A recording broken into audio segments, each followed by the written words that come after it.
महंगाई के सताए अवाम पर एक और वार। बिजली मजीद 7 रुपए 5 पैसे फी यूनिट महंगी कर दी गई। नेपरा ने नोटिफिकेशन जारी कर दिया।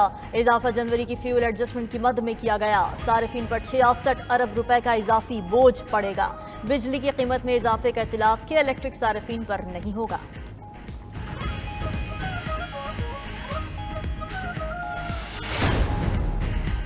बैंक ऑफ अमेरिका ने पाकिस्तानी बॉन्ड्स का मार्केट रेट बढ़ा दिया। अब मुआशी पॉलिसी रिस्क गुज़िश्ता साल की तरह होगा। ब्लूमबर्ग के मुताबिक इंतखाबात के बाद सियासी गैर यकीनी सूरत हाल में कमी के बायस रेटिंग बेहतर हुई। IMF से नए प्रोग्राम के बाद पाकिस्तानी बॉन्ड्स की मार्केट मजीद बेहतर होगी।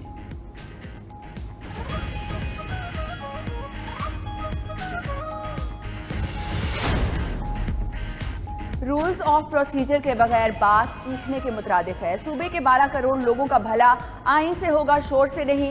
स्पीकर पंजाब असेंबली मलिक मोहम्मद अहमद खान का कहना है, असेंबली में कानून नहीं बनेगा, बजट पास नहीं होगा तो अफादियत खत्म हो जाएगी।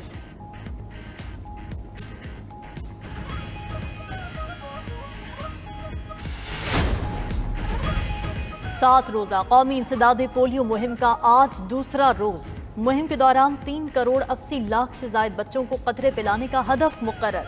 पोलियो वर्कर्स घर घर जाकर बच्चों को कतरे पिलाने में मसरूफ।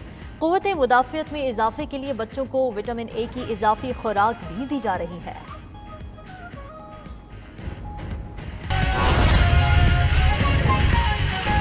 वज़ीर आला पंजाब मरियम नवाज का सिविल सेक्रेटेरिएट के मुख्तलिफ मकामात का दौरा। चीफ सेक्रेटरी पंजाब जाहिद अख्तर जमान समेत दीगर अफसरान भी हमरा थे।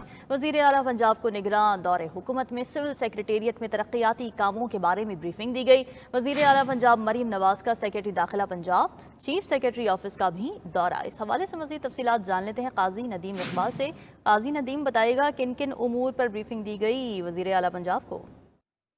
वज़ीर पंजाब को जो ब्रीफिंग दी गई उसमें खास तौर पर तरक्याती मनसूबों के लिए दस्तयाब बजट और गुज़िश्ता माह खर्च होने वाले बजट की तफसीलात फराहम की गई हैं। सेक्रेटरी खजाना पंजाब और चेयरमैन PND ने मुस्तदा तौर पर वज़ीर पंजाब को मार्च 2024 के हवाले से दस्तयाब तरक्याती बजट के बारे में बताया और उनको आगाह किया कि कितने तरक्याती मनसूबे इस वक्त जारी हैं और उनके मुकम्मल होने की डेडलाइन क्या है। यही नहीं, सेक्रेटरी खेल की जानब से पोलियो मुहिम के हवाले से ब्रीफिंग दी गई, जबकि चीफ सेक्रेटरी पंजाब ने उन्हें पंजाब की ओवरऑल इंसानी सूरत के बारे में ब्रीफिंग दी। वज़ीर पंजाब ने इजलास के इख्तिताम पर सिविल सेक्रेटरी के मुख्तलिफ ब्लॉक का दौरा किया और उन्होंने गुज़िश्ता साल के दौरान सिविल सेक्रेटरी की हालत जो बदली है, उसमें जो बेहतरी लाई गई है, जो तरक्याती काम करवाए हैं, उनका जायजा लिया। इस मौके पर उन्होंने CS ऑफिस का दौरा किया, जबकि सेक्रेटरी दाखिला के दफ्तर का भी दौरा किया। बाद में उन्होंने महकमा आर्काइव का दौरा किया और एच ब्लॉक की सूरत देखी। वज़ीर पंजाब में जो तरक्याती मनसूबे मुकम्मल करवाए गए हैं सिविल सेक्रेटरीट में, उनको खुशगवार करार दिया और कहा कि जो भी साल यहाँ पे आए उनको एक अच्छा माहौल फराहम होना चाहिए। वज़ीर पंजाब ने अपने इजलास के दौरान खिताब में वाज़ा किया कि अफसरान सिविल ब्यूरोक्रेट्स उनसे डरे नहीं, उनके साथ एक अच्छा लाइजोन रखते हुए उनको असल हक़ाइक़ बताएं। उनको बताया जाए कि ज़मीनी हक़ाइक़ के मुताबिक ये तरक्याती मनसूबा बनता है कि नहीं बनता। सिविल ब्यूरोक्रेसी की फीडबैक के बाद वो उस मनसूबे के बारे में काम का आगाज़ करेंगे।